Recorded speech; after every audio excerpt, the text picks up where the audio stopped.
Denver International Airport pulsed like a living organism, voices overlapping, luggage wheels rattling, announcements echoing off the high glass ceilings. Travelers hurried toward gates with coffee in one hand and passports in the other, completely unaware that their routine morning was quietly unraveling into something extraordinary. But in the middle of that noise, amid the shuffle of boots and the clang of metal barriers, a 6-year-old girl named Autumn Carter sat on the floor, drawing. She looked out of place, not because she was a child in a crowd of adults airports saw that every day, but because she was so still, so intensely focused, that people unconsciously stepped around her in slow arcs, as if her presence created a gravitational field they didn't want to disrupt. Her small fingers held a stick of purple chalk, the color worn to a nub. She dragged it across the polished floor, smudging, erasing with her palm, drawing again with a kind of urgency that didn't match her age. Her mother, Emily, sat nearby on a metal bench, one knee bouncing uncontrollably as she checked her phone for upgrades on their delayed flight. The bright yellow delayed label might as well have been carved into stone. It hadn't changed in almost 3 hours. Emily sighed and glanced down at her daughter. "Pumpkin, you okay down there?" she asked softly. Autumn didn't respond. She rarely did when she was drawing, but today, something in her posture was different, tense, shoulders curved inward, as if she were trying to block out everything around her. Her brows were upon tightly. She kept switching chalk colors rapidly, gray, black, gray again, her movements sharper than usual. Emily knew that look. Autumn had sensory processing issues, yes, but she also had a strange, unexplainable awareness of things, sounds too quiet for others to hear, smells no one else noticed. Emily had spent years trying to understand her daughter's sensitivities, but this was new. Suddenly, a ripple swept through the crowd, a shift in energy so subtle Emily almost missed it. She felt, more than heard, the heavy boots approaching. A formation of uniformed officers moved through the terminal, weaving around passengers with purpose. Then she saw the dogs, 4, then 8, then 12, then 14. 14 K9 units, German Shepherds, Belgian Malinois, and a single, massive bloodhound fanned out across the terminal entrance. Every one of them was alert, posture rigid, noses lifted to the air. Emily's stomach dropped. That many K9 units only deployed for one reason, and it was never good. Passengers slowed, falling silent one by one. A man lowered his coffee. A woman canceled her phone call mid-sentence. Heads turned toward the approaching officers. But the dogs weren't looking for luggage. They weren't sniffing random passengers. They were walking almost drawn toward one single point on the floor, right toward Autumn. At first, Emily thought she was imagining it, but then the officers changed direction, all converging on the tiny girl sitting with her chalk spread out like a rainbow around her knees. Emily shot to her feet. What's happening?" she stammered as the officers approached. One raised a calming hand. "Ma'am, please stay where you are," but Emily couldn't. She rushed closer, heart pounding, protective instinct flaring. The dogs slowed as they reached Autumn, forming a loose circle around her, a protective ring. None growled, none barked. They simply sat, as if waiting for something. Autumn finally looked up. Her soft brown eyes flicked from dog to dog, studying them with unnerving calm. "Mommy," she whispered, voice trembling. "They smell it too." Emily knelt beside her daughter. "Smell what?" "Sweetheart, there's nothing here." But an officer crouched next to the drawing, eyes widening, because Autumn's chalk picture wasn't a child's whimsical scribble. It looked like a map, or a warning. Jagged shapes, lines intersecting in unnatural ways.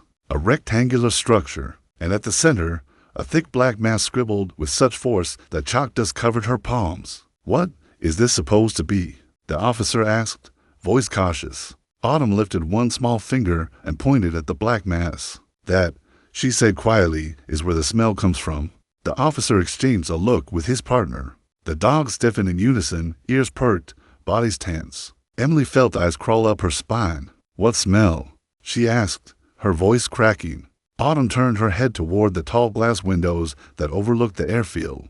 But she didn't point at a gate or a parked plane. She pointed far beyond that to a maintenance hangar tucked near the edge of the runway. Emily swallowed hard. "Sweetheart, how can you smell something from all the way over there?" Autumn blinked slowly. "Because it's not just a smell," she whispered. She pressed her chalk-stained hand over her heart. "It's a feeling." The officers froze, and at that exact moment, the airport lights flickered overhead. Passengers gasped. A distant alarm beeped once, then cut abruptly. The dogs all rose at the same time, ears pinned forward. Autumn's head snapped upward. It woke up. Her voice was so soft, yet so full of certainty, that every officer felt a cold rush of fear. Officer Ramirez knelt beside Autumn, crouching low enough to meet her wide, anxious eyes. The hum of the airport, usually so loud, seemed to fade around them, replaced by a tense silence as the K-9 units remained perfectly still, noses aimed at the chalk drawing. It wasn't just unusual. It was impossible. 14 police dogs, trained to obey, sniffing in unison, all focused on a child's artwork. "What is this, sweetheart?" Ramirez asked gently, trying not to alarm her. His voice carried the kind of calm authority that usually soothed people in crisis. But the truth was, he had no idea how to react to this. Autumn's small fingers trembled as she hovered them above the thick black mass. At the center of her drawing, the scribble looked almost violent, chaotic to purposeful for a 6-year-old. Her lips quivered. "It's the bad smell," she said, her voice barely above a whisper. "The smell from under the plane."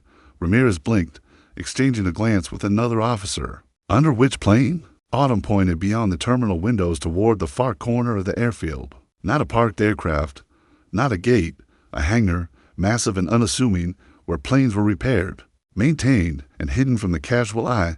Emily's throat tightened. "Officers, she has sensory issues," she said quickly. "She notices sounds and smells most people don't. Things I wish she didn't." The lead officer, L.T. Connors, stepped closer, frowning. "Are you saying a 6-year-old *** just identified a chemical or something dangerous from a hangar?" Across the tarmac, Emily swallowed, shaking her head. I don't know how to explain it. She just knows things." Ramirez felt a chill in his spine. He had worked years in K-9 operations, handled hundreds of searches, sniffed out explosives, narcotics, and more. He had never seen a coordinated response like this without a clear scent trail. At 14 dogs pointing, circling, and refusing to move toward a tiny child, and a chalk drawing was beyond any training he had ever encountered. The officers began communicating quietly over radios, instructing K-9 teams to maintain perimeter. But no dog budged. Every one of them stayed alert, unyielding, staring at Autumn's artwork as if they understood its meaning better than anyone in the terminal. "Do you smell it too?" Autumn asked softly, her gaze flicking from dog to officer. "Smell what?" Ramirez asked, leaning closer. "The bad air," she said, a tremor in her voice. "It's coming out. It wants to get out." Emily's heart clenched. She knew Autumn's words weren't just fanciful imagination. Her daughter had an uncanny ability to detect danger, but she'd never sounded this terrified before. Ramirez crouched even lower, scrutinizing the drawing. At first, it looked like a child's map. Jagged gray lines intersected with rectangles, circles, and irregular black smudges. But there was a pattern to the chaos, one that seemed almost architectural. One that, somehow, represented reality. "Do you know what this means?" Ramirez asked Autumn. She pointed at the thick black center again. "That's where it lives. That's where the smell started, and it's spreading." Emily froze. "Spreading? How? What are you talking about, baby?" Autumn's tiny hand shook as she traced the black scribble. "It moves. It wants air. It wants to wake people up.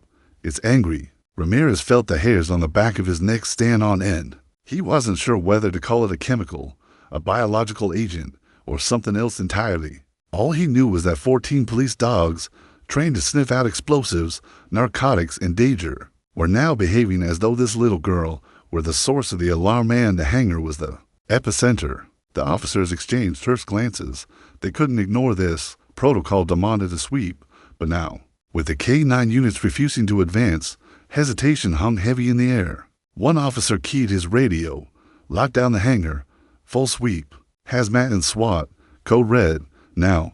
Before the message could even finish, the terminal lights flickered. A low hum resonated from somewhere deep in the hangar area. The dogs stiffened, ears pinned forward, growling softly. Autumn's eyes widened, and she whispered, "It woke up." Emily froze. What woke up?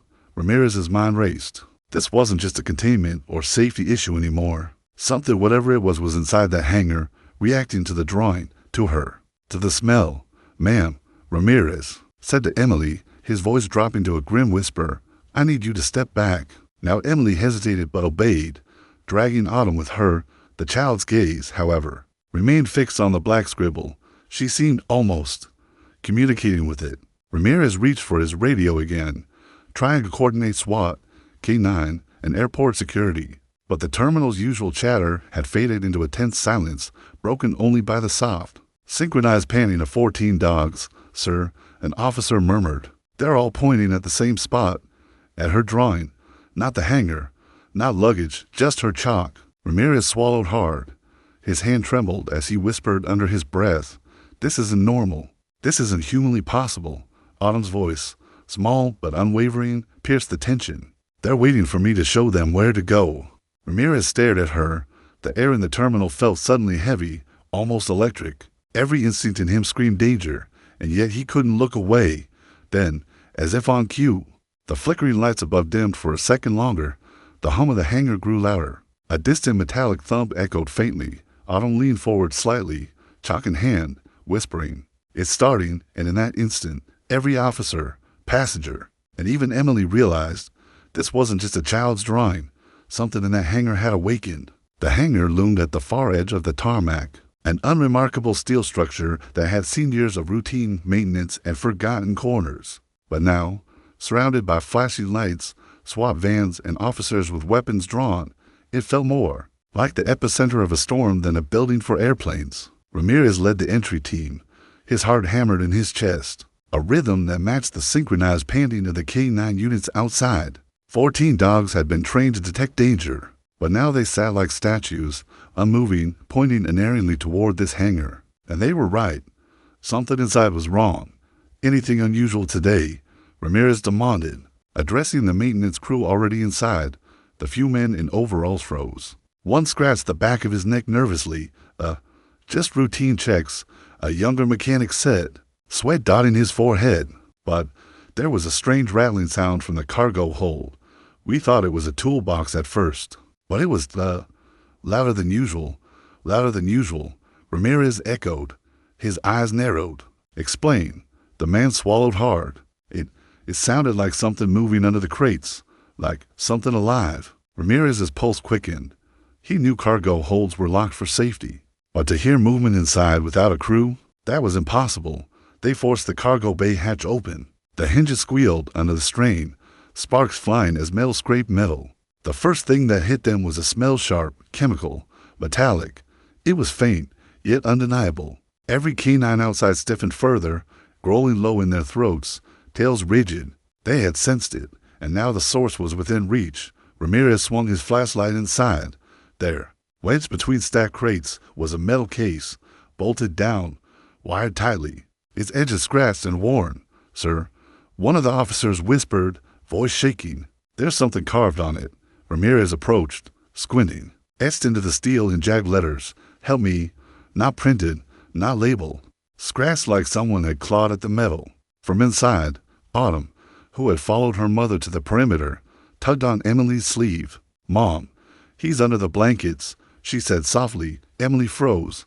"What blankets?" "There are no blankets in the cargo hold, baby." "Yes, there are," Autumn insisted, pointing toward the back of the hold. "You just can't see them." Ramirez felt a cold surge of dread. Thermal blankets, the kind that shield heat signatures. Someone could be hiding and almost invisible to ordinary scanners. "Medics, get ready," Ramirez ordered, "and don't touch anything else until we know what's going on." A robot from the bomb disposal unit was deployed first. A small mechanical arm creeping forward on treads, camera blinking. Sparks flew as it pried at the bolts securing the metal case. Inside there wasn't a bomb, not even anything obviously dangerous. But what they found sent a ripple of terror down every officer's spine. A portable air filtration unit, blackened and scorched, coated with an unidentifiable chemical residue. The timer was dead, but the wires still hummed faintly with residual energy. "Containment device," the tech whispered. Someone was experimenting with something. "I don't know what."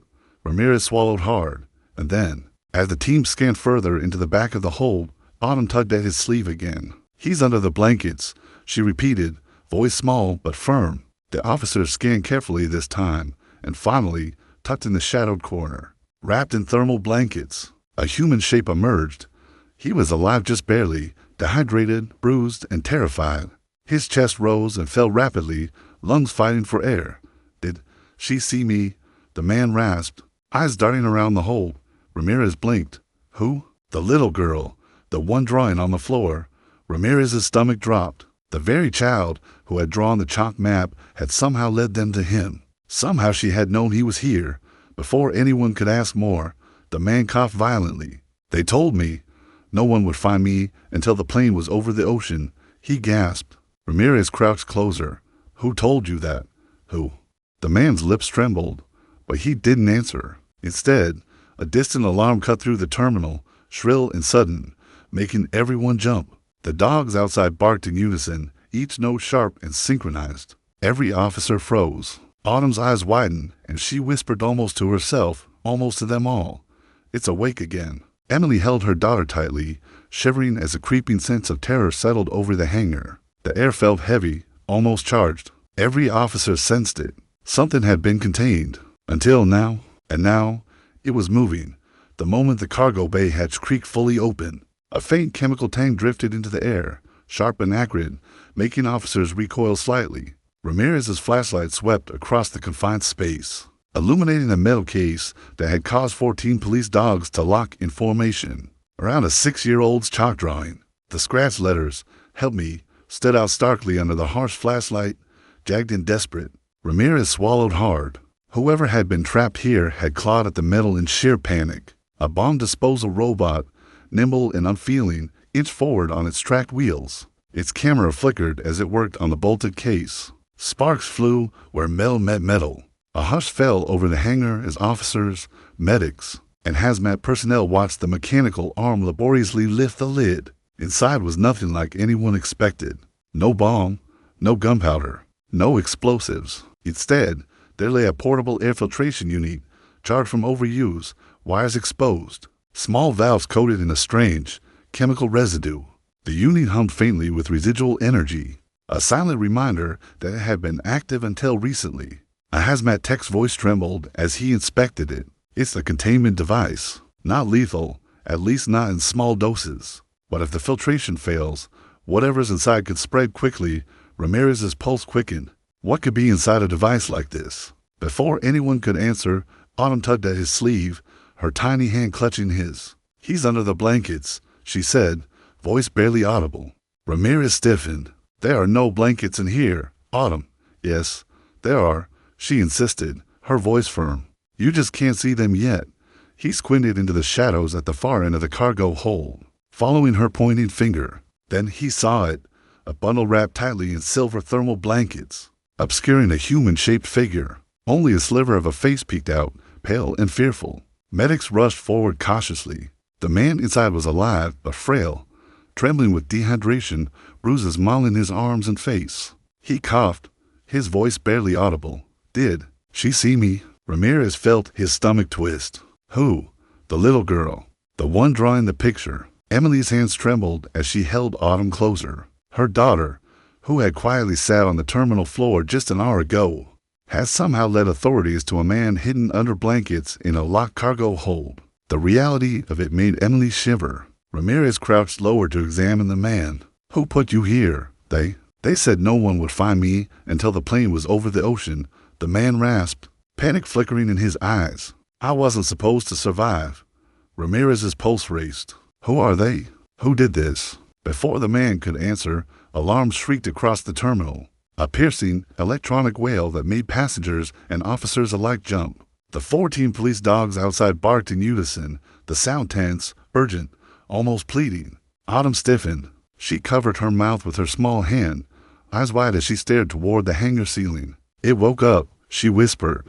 Emily gasped. What woke up? Ramirez's jaw tightened. He scanned the hold again, flashlight bouncing across crates, wires, and the small black device. Whatever was inside that unit, whatever had triggered this chain of events, was now active again. A hazmat tech leaned closer to inspect the filtration device. Sir, the chemical readings are spiking. There's residual material in the air. It's unstable. Any disturbance could make it spread. Ramirez swallowed hard, looking at Autumn. Did you sense this before? Autumn nodded solemnly. It started as a smell, but now it's moving. It wants to reach the second one. What second one? Ramirez asked, heart thudding. She didn't answer. Her wide eyes were fixed on the black scribble she had drawn on the terminal floor, tracing invisible lines that seemed to connect the first device to something far away. The man in the thermal blankets tried to speak again, voice hoarse. They weren't smuggling me. They were testing how long I could survive. Ramirez's pulse hit a high pitch. Testing? Testing what? Before the man could answer, every officer in the hangar felt it a strange, heavy sensation in the air. The smell that Autumn had sensed was faint, but unmistakable now, curling around the metal and concrete like a living thing. The dogs barked again, louder this time, synchronized, demanding attention. Ramirez realized with cold clarity that whatever was inside that device had not only been dangerous, it was aware. It had been lying in wait, reacting to movement, sound, even presence. Autumn tugged at Emily's sleeve. It's still awake, and it knows we're here. Emily hugged her daughter tightly. Honey, we'll be safe. I promise. Autumn's gaze didn't leave the cargo hold. It's not safe yet, she whispered. Ramirez turned to his team. We need containment. Now, hazmat, SWAT, full perimeter. This is no longer a man-in-distress situation. This is a containment breach. The man in the thermal blankets coughed violently, weakly rasping, It's coming. For the second one. Ramirez froze. The words hung in the air like ice. There was another device. The canine units outside barked and whined. Autumn whispered again, almost to herself, it wants to reach it. And soon, the officers stared, realizing the full scope of the nightmare. The first case had been a warning. The second device could be far more dangerous, and it was already active. The shrill alarm echoed through Denver International Airport, bouncing off glass and steel with a relentless shriek. Passengers froze mid-step, suitcases abandoned, eyes wide, hearts hammering. Phones lifted instinctively to capture the chaos. Emily held Autumn tightly, shielding her from the panic around them. But the little girl's eyes were fixed past the crowds, distant, as if she were listening to something no one else could hear. Ramirez sprinted toward the hangar, adrenaline spiking. The 14 police dogs outside barked, whined, and lunged against their handlers' leashes, all focused now on a single point, the aircraft being prepped for departure on the runway.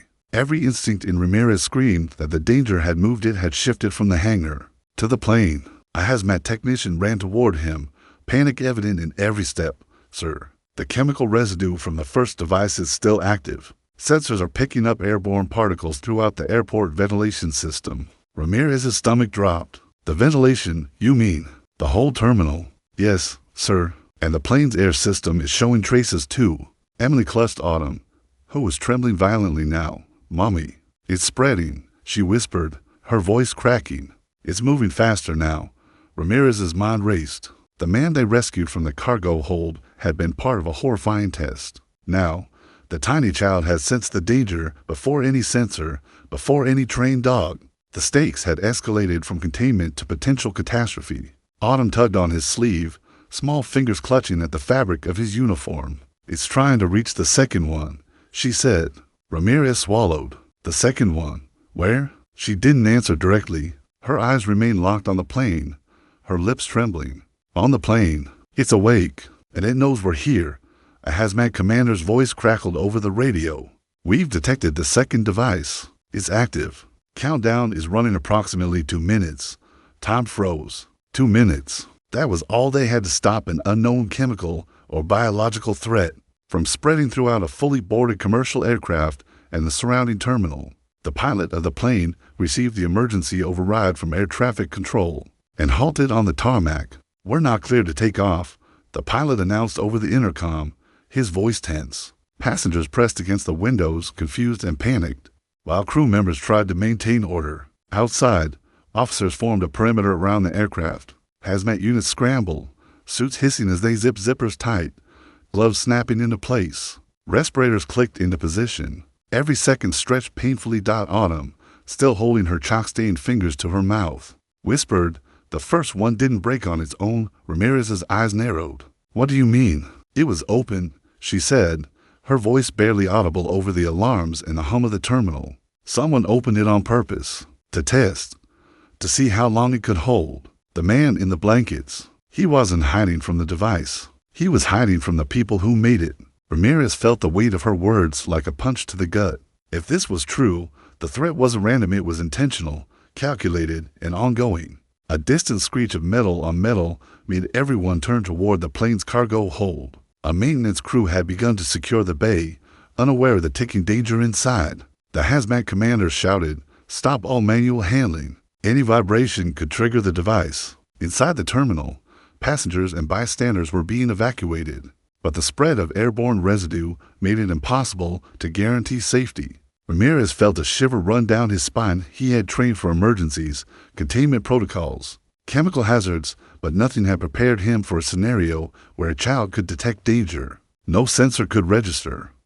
The rescued man, weak but coherent now, wheezed, trying to speak over the chaos. It's not just here. The second device. It's waiting. It knows." Ramirez took a deep breath, focusing on the little girl beside him. Autumn's eyes were wide, fixed, unwavering. Her tiny hand pointed toward the plane, and every officer around her felt the weight of certainty in that gesture. Emily whispered, trembling, "Honey, what do we do?" Autumn shook her head slowly. "We stop it before it opens, or it will reach the air, and everyone will breathe it." Ramirez's radio buzzed. "Containment team, proceed to plane immediately. Deactivate the second device. 2-minute window." The countdown was running. The first device had been a warning. The second was an active threat. The clock was ticking, and no one could predict what would happen if they failed. And through it all, Autumn Carter stood on the terminal floor, chop box forgotten, eyes locked on the plane. She was the only one who seemed to understand exactly what was coming next. The plane, a fully boarded commercial jet, sat on the tarmac like a ticking time bomb. Passengers pressed their faces to the windows, muttering anxiously to each other, unaware that every second brought them closer to a threat they couldn't see, smell, or understand. Inside the control tower, air traffic controllers shouted over the alarms, their hands flying over switches and buttons. "Hold all flights. Emergency lockdown. Do not allow passengers to deplane." Outside, officers formed a tight perimeter, rifles ready, hazmat teams flanking every side. The 14 K-9 units, now tense and growling, circled the area. But even the dogs refused to approach the plane closely. Their instincts told them something was off and natural. Autumn stood behind the barricade, Emily clutching her tightly. The little girl's eyes were fixed on the plane, pale fingers pointing directly at the cargo hold below. "They're not trying to smuggle me." The rescued man's hoarse voice cracked as he was assisted by medics. They were testing how long I could survive. And now, it's starting again. Ramirez felt the words settle over him like ice. He had already seen what the first device could do, and now there was a second one, armed and active, directly beneath the passenger's feet. A hazmat commander sprinted toward him. "Sir, the second device's countdown is critical. We're looking at 1 minute 50 seconds remaining. We can't manually cut the power it's wired into the aircraft systems." Ramirez's stomach dropped. "Then what do we do?" The little girl tugged on his sleeve, whispering, "It's awake again, and it wants the air. You have to stop it before everyone breathes it in." Emily's voice trembled. "Honey, how do you know?" Autumn didn't answer. She just stared, eyes wide, unblinking, as though seeing through walls, wires, and air itself. Ramirez realized with a chill that this child could sense danger the sensors couldn't detect. A tech ran up, shouting over the alarm, "Sir, the ventilation system is picking up traces from the first device throughout the plane and terminal. If the second device goes off, it will spread exponentially." Ramirez's mind raced. 2 devices, one contained, the other counting down. He thought of the man in thermal blankets. The first human test subject hand felt a surge of panic. If they couldn't stop the second one in time, this was no longer a drill. This was a potential catastrophe. Suddenly, movement flickered beneath the plane. Shadows darted across the tarmac. The figures in maintenance uniforms, armed, sprinted directly toward the second device. "They're going for it," an officer shouted. Ramirez ducked toward one, tackling him to the ground. Sparks flew as metal collided. Another hazmat tech intercepted the second intruder, restraining him with brute force. But the countdown was relentless. 0 hours 1 minute and 2 seconds in falling. Autumn's voice trembled. "It's going to open, and everyone will breathe it." Ramirez glanced at the plane. The K-9 units barked furiously, pawing at the ground, sensing the imminent danger. Hazmat teams worked feverishly, hydraulic tools and emergency overrides at hand. But the device was complex, engineered for failure resistance and rapid activation. Emily hugged her daughter tighter. "Mommy's here. Baby, you're safe. Autumn shook her head slightly, eyes fixed on a ticking timer. No one is safe if it opens. Ramirez gritted his teeth, coordinating his team. Use remote override. Cut the circuits. Contain it in place. The first sparks of panic flared as the device rattled violently. Tiny plumes of gas hissed from the edges. Pulled upward by the plane's emergency reverse thrust engines, a desperate containment measure. Improvised by the ground crew. 0 hours 0 minutes and 45 seconds. The air grew heavier. Officers felt it pressing against their lungs. Hazmat suits hissed and buzzed with their filtration units. But even they could feel the invisible presence creeping outward. Autumn took a tentative step forward, small but unflinching. Her eyes narrowed, focused entirely on the second device. It's awake and it's angry. If you don't stop it now, it will reach the ventilation and everyone will breathe it. 0 hours 0 minutes and 20 seconds. The last seconds felt like hours. Hazmat teams pried the lid open with mechanical tools, sparks showering onto the concrete. Officers yelled over the alarms. The man in blankets coughed weakly, but raised a trembling hand, pointing toward the device. It's alive. 0 hours 0 minutes and 5 seconds. Autumn whispered, almost like a prayer, "Stop it. Now." And then the device erupted. A burst of white gas shot upward, but instead of dispersing into the terminal, it was sucked directly into the plane's engines. Emergency containment measures had worked. Hazmat teams exhaled shakily, K9 units whined in relief, and the countdown hit 0 hours 0 minutes and 0 seconds. Silence, broken only by the hiss of exhausted equipment and the groans of relieved passengers. Inside the plane, Emily hugged Autumn, trembling. Ramirez exhaled for the first time in what felt like hours. The second device had been neutralized just in time. But then, one of the restrained suspects smirked at the officers. "This was just a test run," he said, voice cold. Ramirez froze. "A test for what?" The man's grin widened. "For the one we already shipped out. 2 days ago." Autumn's chalk box lay open on the tarmac. Color spilled across the concrete. But one color was missing, the black chalk. She whispered softly, eyes narrowing. I could still smell it. Ramirez's hands trembled as he stared at the restrained suspect, the man who had smirked and delivered those chilling words. The terminal was filled with the hiss of exhausted equipment, barking dogs, and the anxious murmurs of passengers still pressed against the windows. Yet the threat looming over them felt far from over. "A test run?" Ramirez demanded, voice tight. "What do you mean by that? What was on the plane 2 days ago?" The man leaned back, smirk widening. "You really have no idea, do you?" His voice was calm, cold, and unnerving. "We've been preparing for months. Those devices you just neutralized, they're nothing. The real shipment, it left Denver 2 days ago, fully loaded, on its way across the country, and no one has a clue." Emily gasped, clutching Autumn tightly. 2 days ago? That's already in the air?" Autumn stiffened, lips trembling. She dropped her chalk, the colors scattering across the tarmac like fallen petals. Her tiny fingers twitched as she pointed toward the departing planes. "I can smell it. It's awake too." Ramirez felt a chill creep down his spine. A device, already airborne, already spreading, and possibly unknowable in location. 14 police dogs barked and growled, instinctively sensing the same invisible threat. The terminal's air felt heavier now, tense, charged with anticipation. The rescued man in the blankets coughed, weak but persistent. "It's not just chemical, it's engineered to react to air currents, vibrations, and even human presence. Whoever made it, they wanted it to find a host." Ramirez exchanged grim looks with his hazmat commander. "Airborne containment. Do we have anything to track it?" The tech shook his head. "Nothing precise. Sensors can detect chemical signatures, but the spread is erratic. The first device barely gave us a chance, and the second one. If the shipment is in transit, we have no time. Literally minutes could be the difference." Emily hugged Autumn tightly. "Honey, it's going to be okay. We'll stop it." Autumn shook her head slowly, eyes wide. "No one can stop it once it's in the air. Only if we find it before it opens." Ramirez clenched his jaw. "Then we need to find the shipment. Now."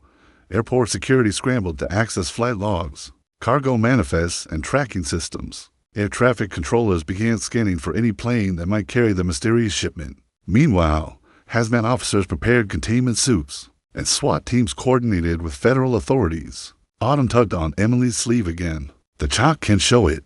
I can draw it, and it will lead us." Emily looked at her daughter, heart hammering. "What do you mean, Pumpkin?" Autumn knelt on the terminal floor, picked up a piece of black chalk, and began drawing rapidly. Lines stretched across the concrete, jagged and precise, like a map only she could see. Officers watched, baffled, as the pattern formed airplanes, runways, routes, and a small, dark rectangle representing the airborne device. "It's leaving Denver," she said, pointing along a drawn path that curved toward the east. "It wants to reach the city, and it's already moving." Ramirez studied the drawing, his pulse racing. "How do you know?" Autumn's voice was steady, hauntingly confident. "Because I can feel it. It's alive, and it's angry. If it reaches the city, everyone will breathe it." Emily shivered. "Everyone?" "Yes," Autumn said, pressing a chalk-stained hand to her chest. "It doesn't care. It just wants air. And it wakes up when people are near." The officers and hazmat techs exchanged glances. If this was true, they were dealing with something far more advanced than any known chemical or biological threat. Something designed to be self-propagating, reactive, and intelligent. Ramirez swallowed, his mind racing. "Then we have to intercept it. Immediately. Air Force, FBI, anyone track the flight. Divert it. Contain it." The terminal fell silent for a moment. Every officer, every passenger sensing the magnitude of the threat. Autumn stood slowly, chalk smudged on her fingers and knees. Her eyes, wide and unblinking, fixed on the terminal windows as if she could see through steel and clouds alike. "It's moving fast," she whispered, "and it knows we're watching. We have to be faster." Emily hugged her daughter again, whispering, "Mommy's here. We'll help you stop it." Ramirez's voice was grim over the radio. "All units, this is not a drill. Repeat, this is not a drill. A device of unknown origin, capable of spreading airborne toxins, is in transit. Immediate interception and containment required. Use all resources." Outside, the 14 K9 units stiffened in unison, noses twitching, tails rigid. They growled and barked at the departing aircraft, alert to a threat invisible to anyone else. Autumn knelt back down, chalk in hand, drawing a jagged line that cut across the terminal floor and pointed toward the sky. "It's coming," she whispered, "and it's awake for the second time." Ramirez felt the weight of reality pressing down on him.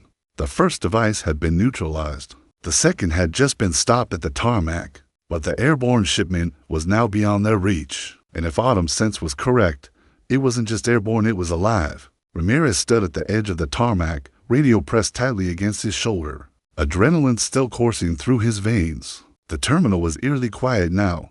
Passengers evacuated, K9 units tense but obedient at his side, and hazmat teams ready for immediate deployment.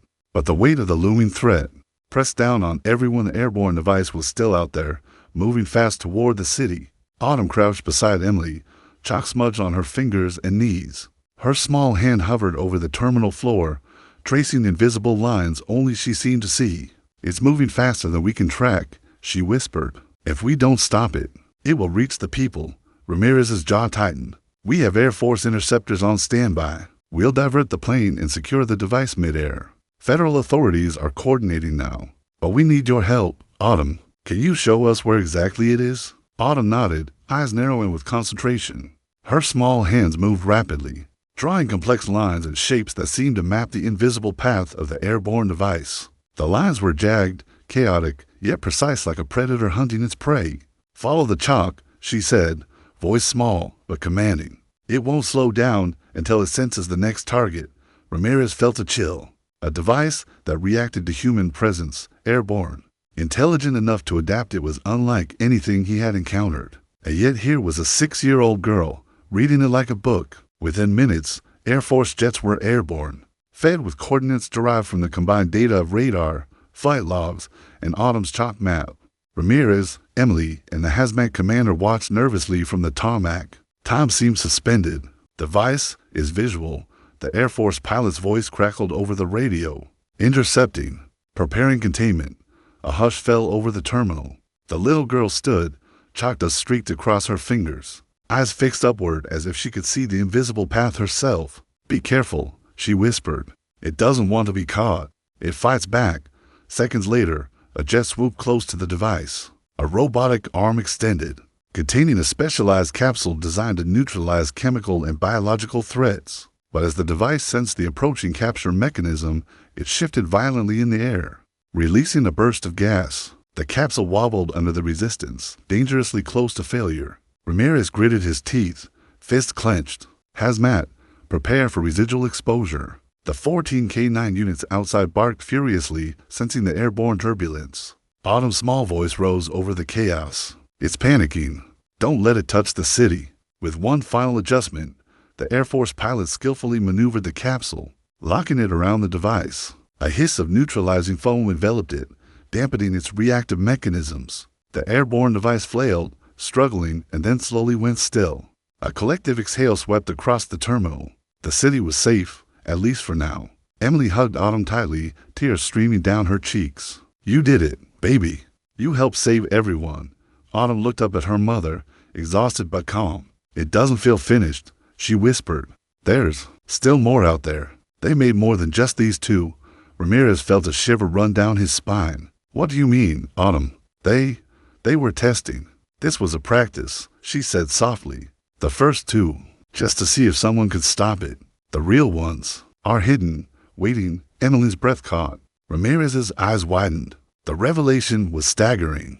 The danger wasn't fully contained. It had been a test run for something much larger, much more sinister. The man in the thermal blankets, now stabilized and sitting on a stretcher, coughed weakly. She saw it all coming. Before any of us. Before the dogs. Before the sensors. That little girl. She's the only reason anyone made it out alive.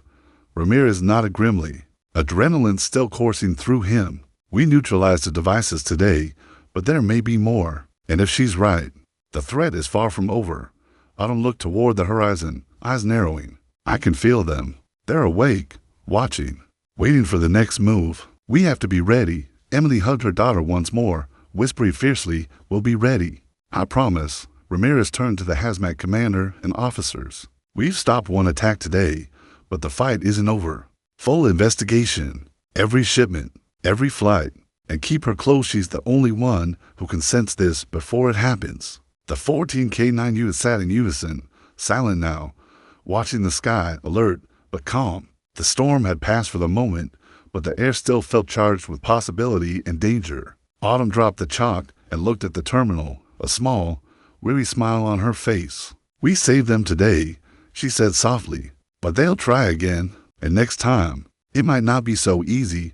Ramirez exhaled slowly, feeling both relief and dread. The immediate threat was over. The city was safe for now. But a deeper, darker challenge had just revealed itself, and in the quiet aftermath, one chilling thought settled over everyone watching the sky. The danger was alive, intelligent, and it had already begun planning its next move. End of Part 8. The immediate threat is neutralized, but a larger, hidden danger looms, leaving the story open-ended, suspenseful, and haunting.